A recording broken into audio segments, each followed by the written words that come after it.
90 రోజుల కోర్సు పూర్తి చేస్తే చాలు 100% ప్లేస్మెంట్ సపోర్ట్ తో సాఫ్ట్వేర్ జాబ్ మీ సొంతం. వెంటనే కోడ్ జ్ఞాన్ డెస్టినేషన్ ని సంప్రదించండి.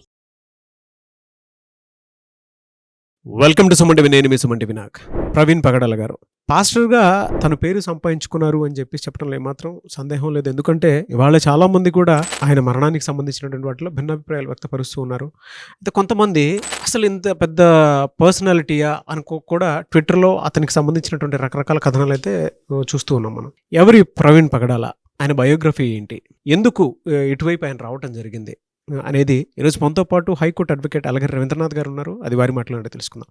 Hello sir. హాయ్ అండి నాగరాజ్ గారు. పాస్టర్ ప్రవీణ్ పగడాల గారు, ఇవాళ ఆయన మరణం అయితే సెన్సేషన్ అని చెప్పడంలో ఏమాత్రం సందేహం లేదండి. ఎందుకంటే అటువైపు నుంచి తెలుగు రాష్ట్రాల్లో గవర్నమెంట్ కూడా స్పందించడం జరిగింది. అటువైపుగా చూసుకుంటే కూడా పోలీస్ డిపార్ట్మెంట్ వారు కూడా స్పందించి పోస్ట్ మార్టం రిపోర్ట్కి సంబంధించింది కొన్ని కీలక విషయాలు వెల్లడించడం కూడా జరిగింది. ఎవరి ప్రవీణ్ పగడాల అండ్ ఆయన గురించి కొంతమంది ఇప్పటికీ తెలియనటువంటి వాళ్ళు ఓహో ఎంత పెద్ద పర్సనాలిటీ అని కూడా మాట్లాడుకుంటూ ఉన్నారు. ప్రవీణ్ పగడాల గారి బయోగ్రఫీ ఏంటి సార్ అసలు?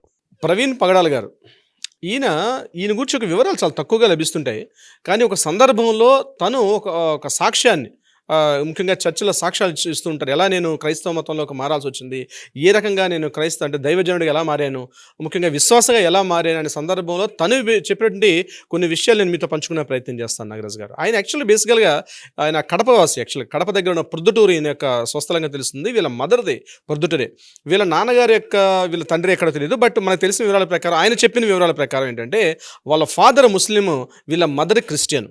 ఈయన ఎడ్యుకేషన్ చిన్నప్పుడంతా కూడా ఈయన కడప ప్రాంతంలో చదువుకోవడం జరిగింది. తర్వాత ఈయనకు ఒక బ్రదర్ కూడా ఉన్నారు. ఆ బ్రదర్ ఒక సందర్భంలో ఏదో చిన్న కొట్లాట జరిగింది. ఆ కొట్లాటలో జరిగిన సంఘటనలో కూడా వాళ్ళ బ్రదర్ని ఎవరైతే కొట్టారో వాళ్ళ మీద ఈయన తిరుగుబాటు చేసి వాళ్ళని కూడా కాస్త గట్టిగా కొట్టి అల్లర్చిల్లరగా తిరుగుతూ రకరకాల వేషాలతో ఈయన ఉండేవాడు ఆ కడప. తర్వాత ఏదో జరిగింది, మళ్ళీ వీళ్ళు హైదరాబాద్ రావడం జరిగింది. హైదరాబాద్ వచ్చేటప్పుడు కూడా వాళ్ళ ఫాదర్ ఉద్యోగరీత్యా అనుకుంటారు. బట్ ఆయన చెప్పిన విషయాల ప్రకారం అయితే వాళ్ళ ఫాదర్ ముస్లిం. వీళ్ళు వచ్చి మన సికింద్రాబాద్ తిరుమలగిరి ప్రాంతంలో వీళ్ళు ఇక్కడ సెటిల్ అయ్యారు. అయితే ఒక దశలో ఈయనకి మొదట్లో క్రిస్టియన్ మీద, ఆయన ఆ యొక్క క్రైస్తవ మత విశ్వాసాల మీద కూడా ఈయనకి పెద్దగా ఇంట్రెస్ట్ ఉండేది కాదని కూడా ఆయన చెప్పడం జరిగింది.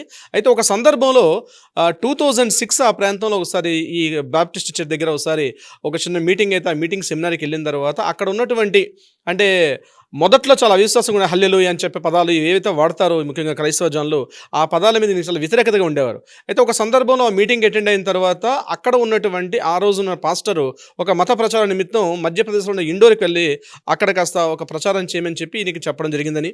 ఆ సందర్భంలో నేను మధ్యప్రదేశ్ భోపాల్ దగ్గర ఉన్న ఇండోర్కి వెళ్ళారైనా. ఇండోర్ గురించి తెలియదు, ప్రత్యేకంగా నేను హిందీ కూడా రాదు. అటువంటి సందర్భాల్లో నేను ఇక్కడికి వచ్చేసాను, ఇండోర్ వెళ్ళిన తర్వాత అక్కడ నేను ఈ ప్రచారాన్ని చేసే భాగంలో ఎవరికీ తెలియదు. అటువంటి సందర్భంలో నాకు ఒక పాస్టర్ పరిచయం అయ్యారు. ఆ పాస్టర్తో నేను కొద్దిగా హిందీ నేర్చుకున్నాను. బట్ ఏదో తెలియని ఒక శక్తి వల్ల నేను ఆ రోజు ప్రచారంలో అద్భుతంగా నేను ఒక స్పీచ్ ఇచ్చాను. స్పీచ్ ఇచ్చిన తర్వాత పాస్టర్ గారు కూడా చాలా కన్విన్స్ అయ్యారు. నేను వాళ్ళ ఇంట్లో కొద్ది రోజుల పాటు అక్కడే ఉంటూ ఈ యొక్క క్రైస్తవ మతబోధకుడిగా నేను చాలా యాక్టివిటీస్ పార్టిసిపేట్ చేశాను. తర్వాత నా యొక్క యాక్టివిటీ నచ్చిన తర్వాత ఆ పాస్టర్ గారి యొక్క వాళ్ళ అమ్మాయిని నాకు ఇచ్చి మ్యారేజ్ చేశారు. సో ఈయనకి అక్కడ అంటే వీళ్ళ మిసెస్ నార్త్ ఇండియన్, ఇండోరే. ఆ అమ్మాయిని తీసుకొని మ్యారేజ్ చేసుకుని 2006లో మ్యారేజ్ చేసుకున్నారు. వీళ్ళు మ్యారేజ్ చేసుకొని హైదరాబాద్ వచ్చి SBH కాలనీలో ఈయన పూర్తిగా స్థిరపడ్డారు. అక్కడ మెల్లగా నన్ను క్రీస్తు యొక్క బోధనలు, క్రీస్తు యొక్క తత్వం, అదేవిధంగా వాళ్ళ యొక్క మత సిద్ధాంతాలను బాగా ఇన్ఫ్లుయెన్స్ చేసి నా జీవితాన్ని కూడా ఈ క్రైస్తవ సువార్త చెప్పడానికి ఇవాంజలిస్ట్గా నేను ఈ యాక్టివిటీస్కి చాలా పార్టిసిపేట్ చేస్తానని చెప్పి పూర్తిగా మతబోధకుడిగా మారాయని కూడా తను చెప్పుకోవడం జరిగింది. తర్వాత ఆయన అక్కడ నుంచి కేవలం ఈ యొక్క మిగిలినటువంటి క్రైస్తవ పాస్టర్స్ ఏం చేస్తారంటే ఈ కేవలం వచ్చినటువంటి ఆదాయం మీద కాకుండా తను ఈ యొక్క క్రైస్తవ మత ప్రచారం నిమిత్తం వచ్చే ఇన్కమ్ మీద కాకుండా ఏదైనా వ్యాపారం చేయాలి, ఏదైనా ఒక వ్యాపార సామ్రాజ్యాన్ని స్థాపిస్తా అని చెప్పి ఆయన ముందుగా ఒక సాఫ్ట్వేర్ కంపెనీ స్టార్ట్ చేశారు. ఆ సాఫ్ట్వేర్ కంపెనీ బాగా సక్సెస్ అయింది. దాన్ని రిలేటెడ్గా మరొక 2-3 సిస్టర్ కంపెనీస్ని కూడా ఓపెన్ చేశారు. ఆ 3 కంపెనీలు కూడా బాగా సక్సెస్ అయింది. సుమారుగా కొన్ని వందల మందిని ఆయన రిక్రూట్ చేసుకున్నారు. కొన్ని వందల మందికి ఆయన జాబ్ ప్రొఫైల్ కూడా ఏర్పాటు చేశారు. ఒకవైపు జాబ్ చేసుకుంటూ మరోవైపు పాస్టర్గా కూడా అనేక చర్చెస్లో కూడా వెళ్ళి ఈయన మాట్లాడడం కూడా జరిగేది.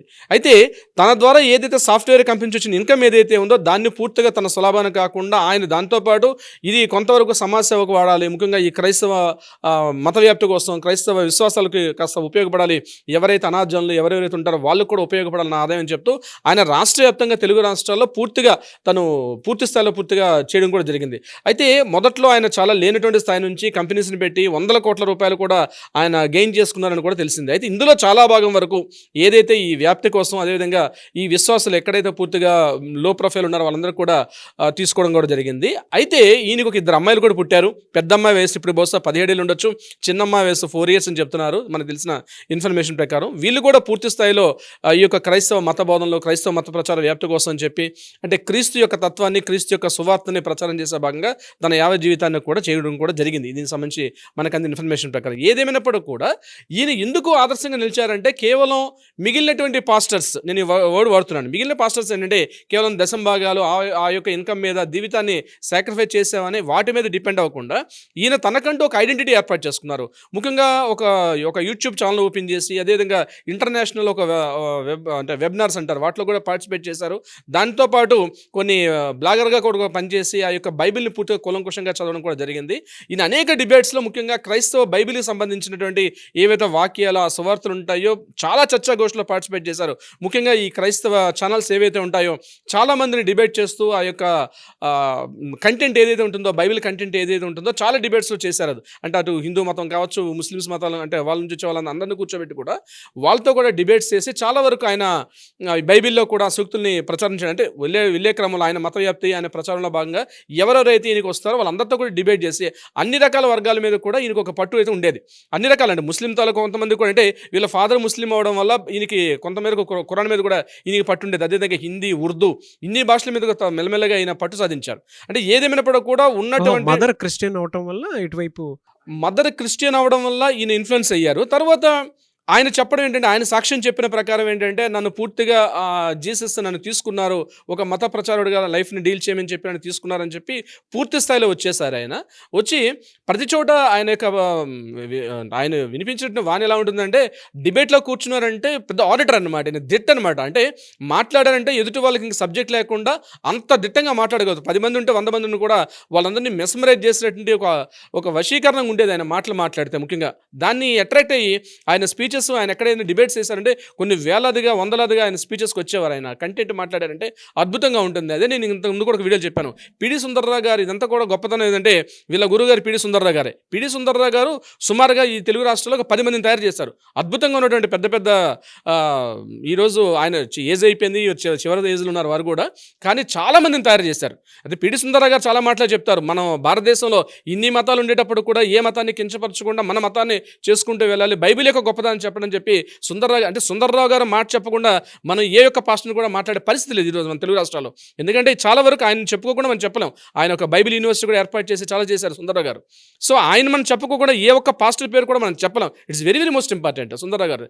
సో ఆయన ఇన్ఫ్లుయెన్స్ చేసుకున్నారు, ఆయన్ని ఆయన ఒక గురువుగా స్వీకరించి వీళ్ళు చేయడం కూడా మొదలుపెట్టారు. అయితే ఈ రోజు జరిగిన ఈ సంఘటన ఏదైతే ఉందో, ఈ సంఘటన కూడా మనకు తెలిసిందంటే, చాగల్లు ప్రాంతం ఉంది, రాజమండ్రి దగ్గర చాగల్లు అనే ప్రాంతం దగ్గర ఈయన ఆ ప్రచార కార్యక్రమంలో భాగంగా ఆయన వెళ్ళడం కూడా జరిగింది. ఈయనకి కార్లు ఉన్నాయి, ఈయనకి డ్రైవర్స్ ఉన్నారు, మంచి ఆస్తిపరుడే ఈయన కూడా పూర్తిగా.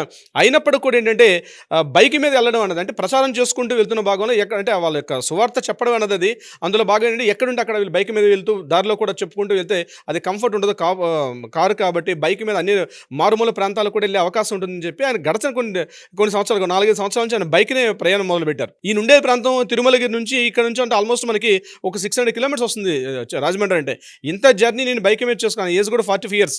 సో ఈ 45 సంవత్సరాల వయసులో ఆయన కంప్లీట్గా బైక్ జర్నీ చేసుకొని ఆ చాగల్లు ప్రాంతానికి వెళ్ళి ఒక షెడ్యూల్ పెట్టుకున్నారు, ఇదంతా కంప్లీట్గా తిరిగి రావడం కోసం చెప్పి. అనుకుని దుస్సంఘటన వల్ల, ఈ జరిగిన సంఘటన వల్ల మనం ఆయన గురించి మాట్లాడుకునే అవకాశం మనకు లభించింది.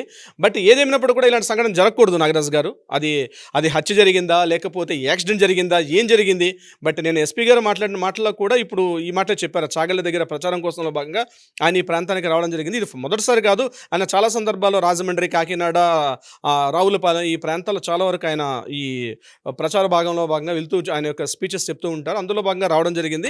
బట్ ఏదైనా రాత్రి 11:31 మనకి కొవ్వూరు బ్రిడ్జ్ దగ్గర ఒక వీడియో ఫోటో చూపించారు. ఆ బ్రిడ్జి దాటిన తర్వాత, అంటే ఇది యాక్చువల్గా మనకి ఎలా అంటే దేవరాపల్లి దగ్గర నుంచి కొవ్వూరు వస్తారు, పంగిడి అంటారు, అక్కడ నుంచి దాటి ముందుకు వస్తారు. అక్కడ దాటి కొవ్వూరు నుంచి టువర్డ్స్ మన పాత బ్రిడ్జి నుంచి కాకుండా కొత్త బ్రిడ్జి వేశారు. అంటే విశాఖపట్నం వెళ్ళడానికి రాజమండ్రి కొవ్వూరు, అంటే కొవ్వూరు దాటి రాజమండ్రి వచ్చి రాజమండ్రి ఊరు నుంచి వెళ్ళారు ఇంతకుముందు. ఈ రీసెంట్గా 3 years బ్యాక్ కొత్త బ్రిడ్జ్ ఏం చేశారంటే, కొవ్వూరు దగ్గర టోల్ గేట్ టోల్గేట్ ఏర్పాటు చేసి బయట నుంచి ఇంకో కొత్త బ్రిడ్జ్ కట్టారు. అక్కడ 3 బ్రిడ్జెస్ ఉంటే 4th బ్రిడ్జ్ దగ్గర అది కంప్లీట్గా మనకి రాజానగరం టచ్ అవుతుంది. రాజానగరం లెఫ్ట్లో టర్న్ అయితే దివాంచెరు పైనుంచి స్ట్రైట్గా మనం వెళ్ళిపోవచ్చు. ఇది విశాఖపట్నంకి వెళ్ళే దారి, అది తుని అన్నవరం వైపు వెళ్ళిపోవచ్చు. అట్లా కాకుండా ఈ బ్రిడ్జ్ దగ్గర అనమాట. అంటే ఆయన ఏం చేశారు, ఇటు కొవ్వూరు ఊర్లోకి రాకుండా కొవ్వూరు బయటనే ఆ కొత్త 4th బ్రిడ్జ్ నుంచి రాజానగరం వచ్చి దివాంచెరు అక్కడ చాగల్లో వెళ్ళే ఉద్దేశంతో వెళ్ళే ఉండొచ్చు అని ఒక సస్పెక్ట్ చేస్తున్నారు. బట్ మనకి ఆ వీడియో ఫుటేజ్ కూడా ఎగ్జాక్ట్లీ కొవ్వూరు టోల్గేట్ దగ్గర రాత్రి 11:31 ఆయన క్రాస్ చేస్తున్నట్టుంది. అయితే ఇక్కడ చాలా మందికి సందేహం ఏంటంటే ఆ క్రాస్ చేసే దీంట్లో భాగంగా అక్కడ హెడ్లైట్ అప్పటికే లేదు. ఆయన మెల్లగా క్రాస్ చేస్తూ ఉన్నారు. రాత్రి 11:31 కూడా వచ్చింది. ఈయన ఎక్కడైతే ఈయన చనిపోయినటువంటి ఆ ప్లేస్ సీన్ ఉందో అక్కడికి ఎగ్జాక్ట్లీ ఒక 6 కిలోమీటర్ల 6 కిలోమీటర్ల వరకు డిస్టెన్స్ ఉంటుంది. ఇక్కడ నుంచి అక్కడ వరకు ఉన్నటువంటి 6 కిలోమీటర్లో ఏం జరిగింది అనేది అక్కడ సీసీ ఫుటేజ్ దొరకట్లేదు. మనకి కొవ్వూరు బ్రిడ్జ్ దగ్గర ఒక లాస్ట్ సీసీ ఫుటేజ్ ఉంది, ఇక్కడ జరుగుతుంది. బట్ ఆ లాస్ట్ ఫుటేజ్ ఈ 6 కిలోమీటర్ల మధ్యలో ఏం జరిగింది అన్నది వెరీ వెరీ ఇంపార్టెంట్.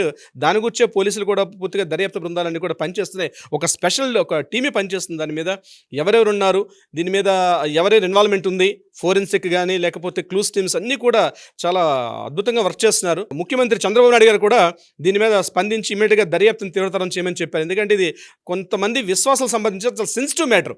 అంటే ప్రవీణ్ పగడాల గారు ఒక మతానికి సంబంధించి ప్రచారం చేసినప్పుడు కూడా రాష్ట్రంలో ఉన్నటువంటి ఈ రోజున్న పరిస్థితులు ఏమాత్రం కాదు బ్యాలెన్స్గా తీసుకోకపోయినా ఒకవైపు వెళ్ళే అవకాశం ఉంటుంది. కాబట్టి ఈ దర్యాప్తు బృందాలు కూడా ఏ చిన్న అవకాశం కూడా లేకుండా దర్యాప్తు చేస్తున్నారు. ముఖ్యంగా నేను ఎస్పీగా చేసినటువంటి ప్రెస్ మీట్ మాత్రం చాలా హుందాతనంగా చేశారు.